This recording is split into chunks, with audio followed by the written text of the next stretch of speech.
Seeking the Truth. On today's show, I'm so excited because I was introduced to Sandi Adams a week or so ago. I have the greatest of pleasures of introducing you to Sandi Adams. So, Sandi, we're looking at UN Agenda 2030. Is this for real? Can people now start joining the dots with the floods in the UK, which is something that I prophesied about 3 months ago? Over to you, Sandi. Welcome. Hello. Thank you very much, Caroline, for having me on the show. Yes, Agenda 21 is a real thing. I mean, it's now called Agenda 2030. It started off as Agenda 21, and it is actually a document. I have it here. It's come out of the Rio summit in 1992, and it is an inventory of and a control management system that actually was birthed at the Earth Summit in 1992, mainly by a man called Maurice Strong, who was a big mover and shaker. He was Secretary General of the United Nations, and it was brought in. He himself is an oil billionaire. Now, if I usually tell people that climate change was brought in by an oil billionaire, they go, no, that's a conspiracy theory. It's the truth. You can look it up. You can look up who Maurice Strong was, a very, very, very corrupt man, actually. He was done for the oil for food scandal in the 1990s with Adnan Khashoggi. He was exiled to China from the United States because he was going to be put in jail. And he was a billionaire he himself admits, I'm a billionaire by methodology, but a communist by ideology. So how that marries, I don't know. It's to me, it's a complete conundrum. But he actually ended his days in China. His sister lived with Mao Zedong. He was very into the whole communist kind of communitarian system of living and the technocracy as well, which is quite interesting. He worked for the Rockefellers for 17 years in their asset management. He was a great friend of the Rockefellers, and he started working for them when he was very young, from the age of about 20, and then he worked his way up to being Secretary General of the United Nations, and he became an oil billionaire in the process. He had a big vision for humanity, and what he wanted to create was a one world government, one world economy, and he thought he could bring this through using the green economy. Now, it's very interesting that the Green Party became infiltrated by the United Nations around 1990. So the Green Party, and if you really want to read up on this, look at Rosa Koire's book. That's Rosa Koire, Koire. It's called Behind the Green Mask. And she wrote a book literally showing how the Green Party globally had been taken over by this totalitarian agenda. And she was working as a land appraiser in the United States, the Bay Area of San Francisco. And she was wondering why land was being seized by the state under what's called sustainable development. Now, that's another story. I mean, her story in Behind the Green Mask is really interesting. But this is a template that's happening globally, where land is being seized under sustainable development because Maurice Strong put forward this theory of global warming at the Earth Summit. And he managed to get, at the Earth Summit, it was held in Rio de Janeiro in 1992, and the people that were there was obviously Edmund de Rothschild, David Rockefeller, lots of international bankers. There was a guy there called David Lang. There was about 1,700 NGOs and about 20,000 paid green activists to usher this through, the whole global warming theory, which we now know that science is flawed. Now, I'll go into that a bit later, but the science of global warming is flawed. And that's been proven by the ClimateGate stuff that happened at the East Anglia University. If anybody is interested in that, I'll talk about that later. But unfortunately, this was brought forward as a way to save the planet. And we were being literally told that we as human beings have destroyed the planet, therefore we must pay some kind of benefice, which is giving up it's effectively giving up our rights and freedoms. Now, this came into being in 1992, and it was followed by an even bigger document called the Global Biodiversity Assessment, which actually put the whole of Agenda 21, the 42-chapter document that is Agenda 21, into an action plan.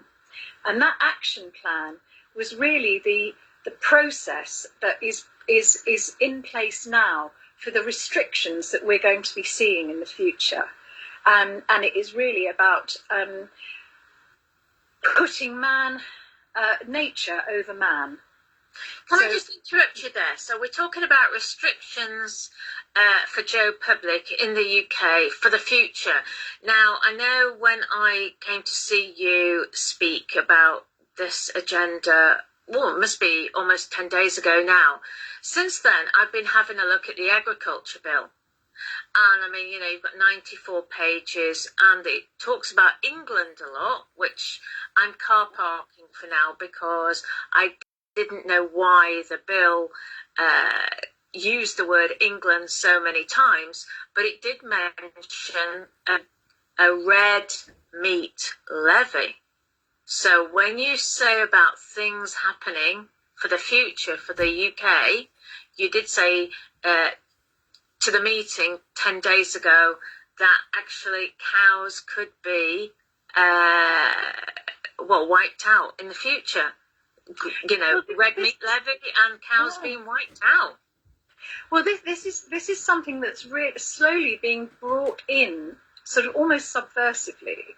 It's this whole thing about getting rid of dairy farming, meat farming, you know, sheep, cattle, dairy, and bringing in veganism. Veganism is being pushed, and there is a big push, and I, you know, I've got at the moment I've got people who are working in the meat and dairy industry saying that they've been reading about the fact that they want to bring in more bugs, you know, that we should be eating bugs instead, which apparently is much less of an impact on the environment than meat and dairy. And you know, this is something that I'm concerned about, simply because we have farmed in this country for hundreds of years quite successfully, and it could easily impact on, it will impact on the farming industry. And a lot of people say, oh, well, that's okay because it's factory farming. Well, they're actually, what they're doing is they're hitting small farms more than the big ones. And what they want to bring in, from what I can gather, is a more robotic, if you like, you know, almost more industrialized corporate farming, because farmers at the moment are being offered something which is really, it's the part of the rewilding project, is that farmers, they're replacing the common agricultural policy with a different policy which is to do with rewilding. And there's various NGOs pushing this and they're going to be offering farmers subsidies for not farming, and they even say retiring farmers, so that they phase out, and it will be done as a phasing out, because everything they do is this sort of tiptoe. It's a phasing out of the meat industry and giving some of their land over for rewilding, which they're going to be given big subsidies for, and perhaps bringing in different kind of farming. But at the moment, that's not conclusive, because the legislation hasn't gone in, because it's coming through incrementally. But at the moment, I do know there's various agencies like FWAG, which is Farming Wildlife. It's called FWAG. It's the Farming and Wildlife. What is it? Something group, agricultural group. And yes, and it's they're actually mentoring farmers into giving up a lot of their land to rewilding under sustainable. Oh my gosh! So this is almost like brainwashing. Sorry to interrupt, yeah. But it's like brainwashing. And since we met, and it just on the run up to this show, I thought I would. I mean, I stood for Parliament in 2015, so I had to be very conversant. And I had to understand what was going on with the Common Agricultural Policy. So, and I linked in with lots of farmers. So what I've been seeing is the NFU has got a new chief executive, a lady called Batters, and she actually has a tenant farm in Wiltshire. And she was on Question Time 2 weeks ago. And she spoke about climate change and how she wanted to work with the government to fit in with this climate change agenda. So for me, as a climate change skeptic, or certainly a man-made climate change skeptic, as we both are, the fact is that the person most in charge of farms in the UK is working against the likes of you and myself.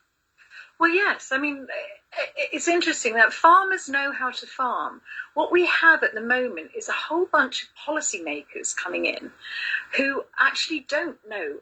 Well, they may have been to agricultural college and they've been mentored into believing that, you know, dairy and meat farming is bad for the environment. And that's what we're finding, is that this is all endemic in all the education systems.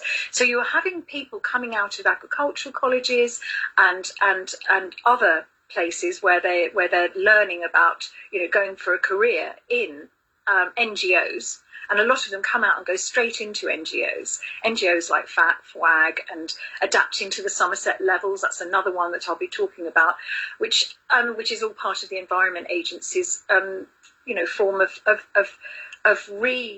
reorganising the lowlands, you know, the floodplain near us, and literally, you know, everywhere else in England where there's a lot of farming, and restructuring and reorganising farming.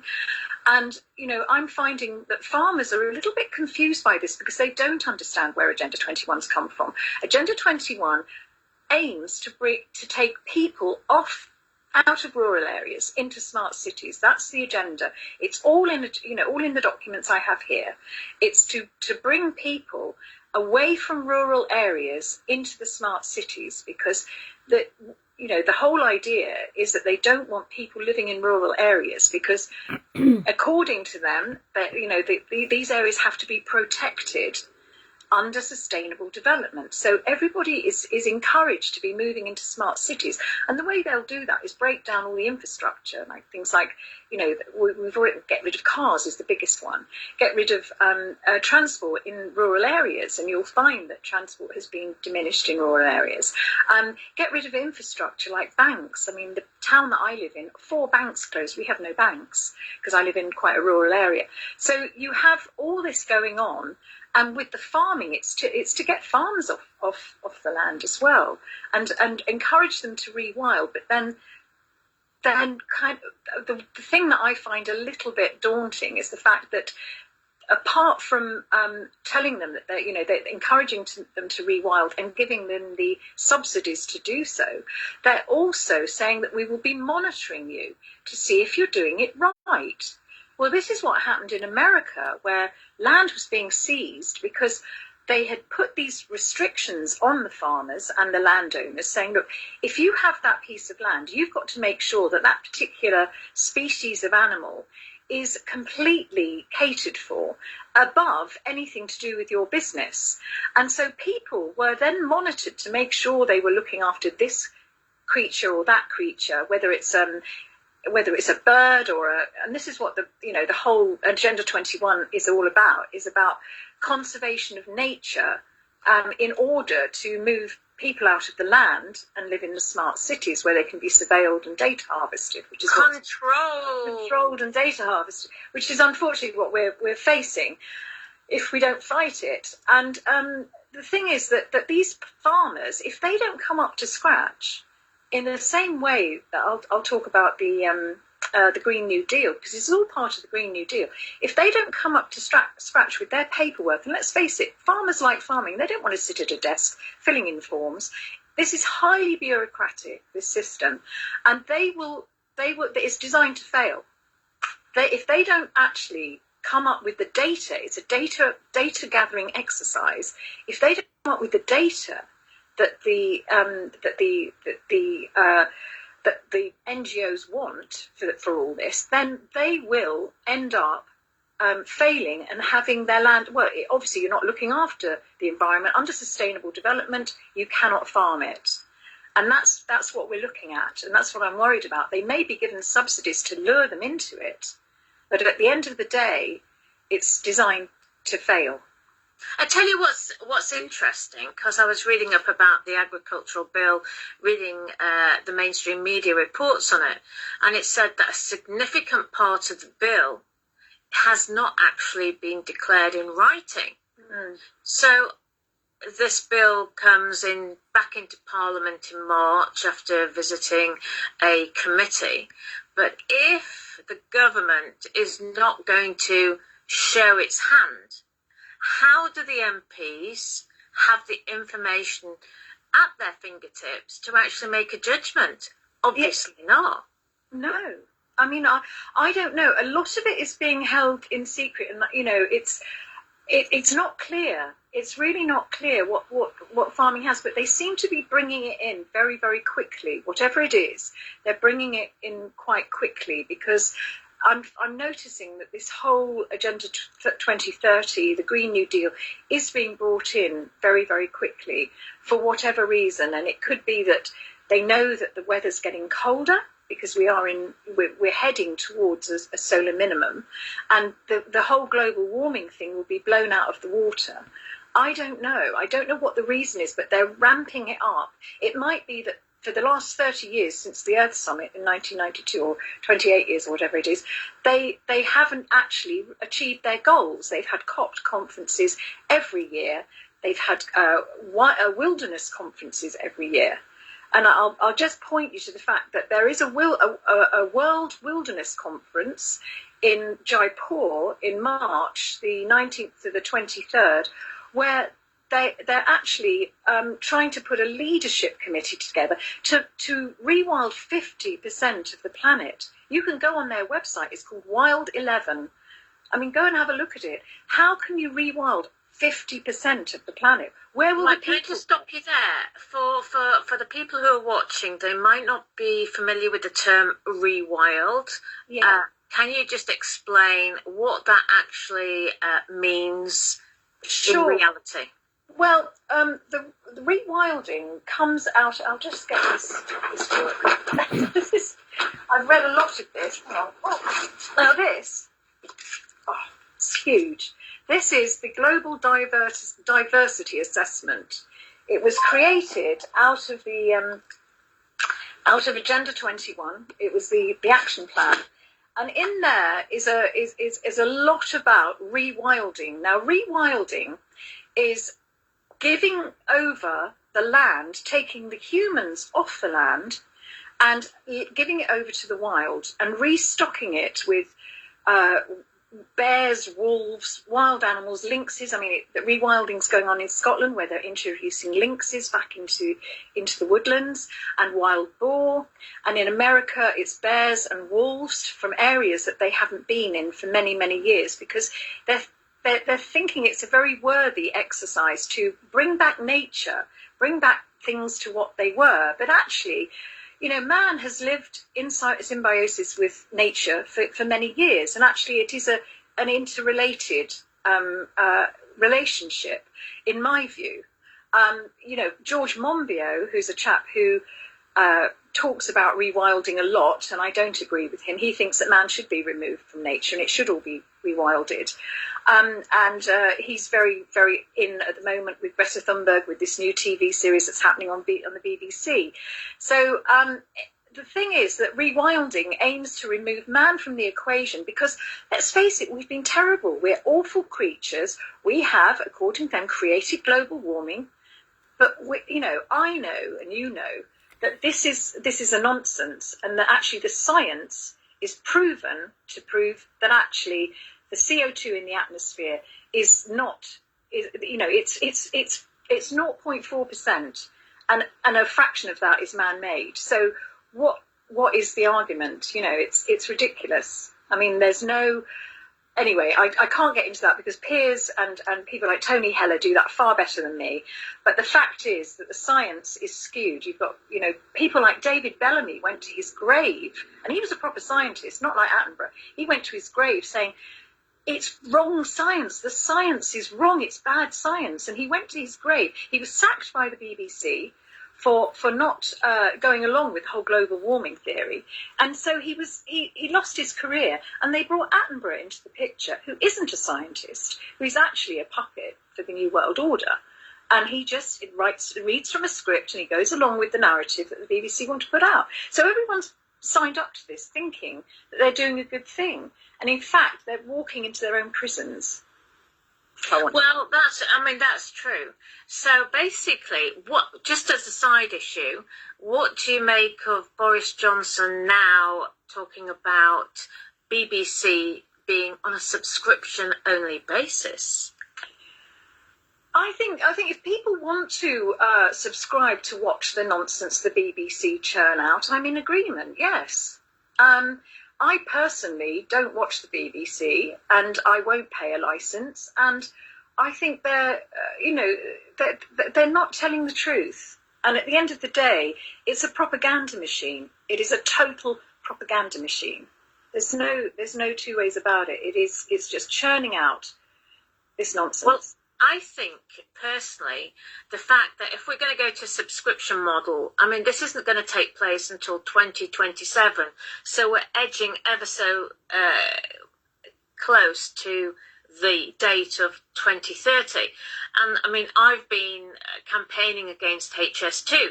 What is really interesting for our watchers, our viewers to understand, is that I've interviewed a guy from Transport Watch, and he was given a sum of money to be spread over a 20-year period, and he was not to investigate the 10T project, the EU project.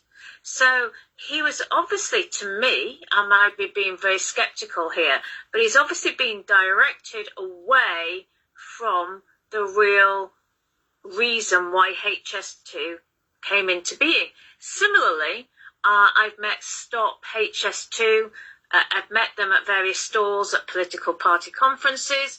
Again, I said to the people in charge, you do realise this is an EU project. I'm talking about going back, 4 or 5 years now at these conferences, and they could have made so much more of the fact that it was an EU project.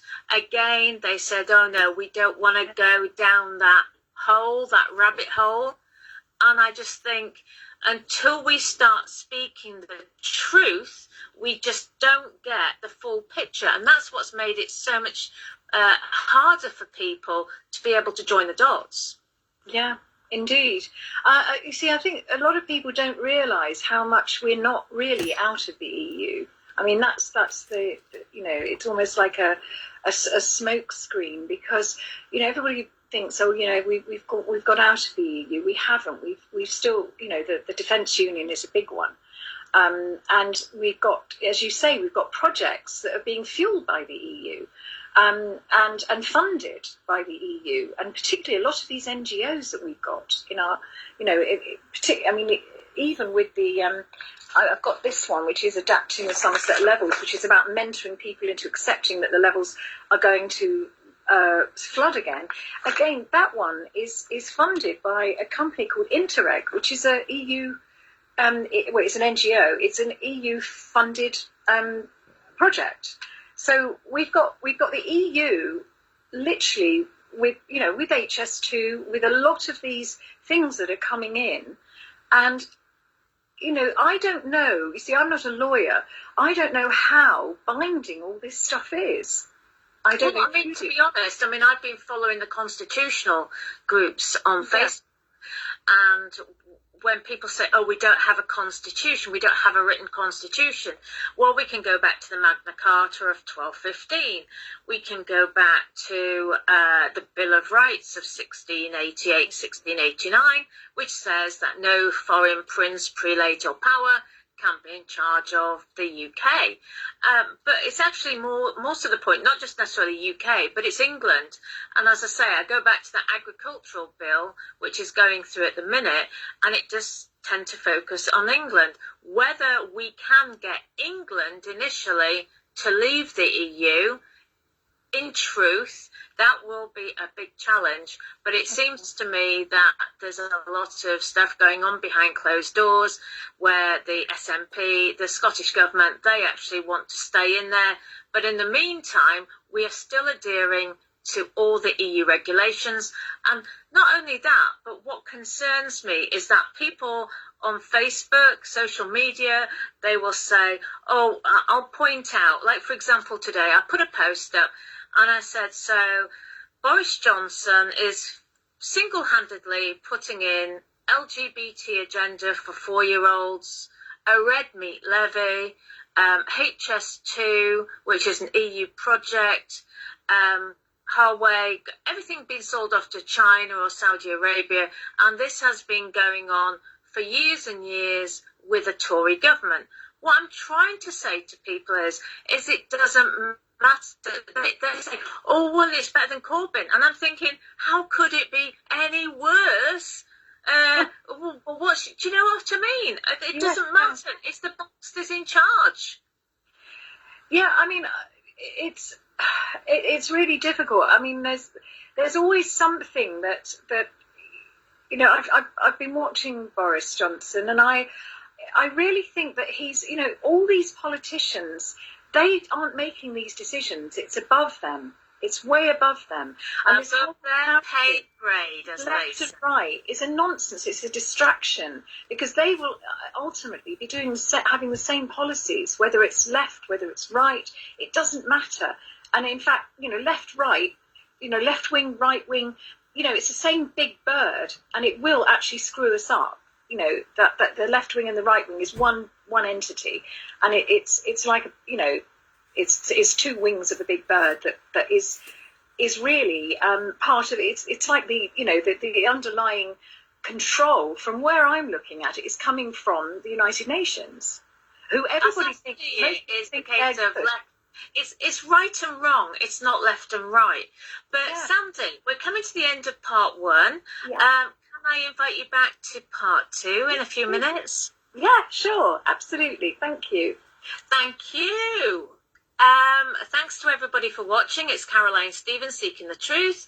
I've also got a website, carolinestevens.net. Look forward to seeing you in part 2. Thanks, Sandi. See you in a few minutes. Goodbye for now.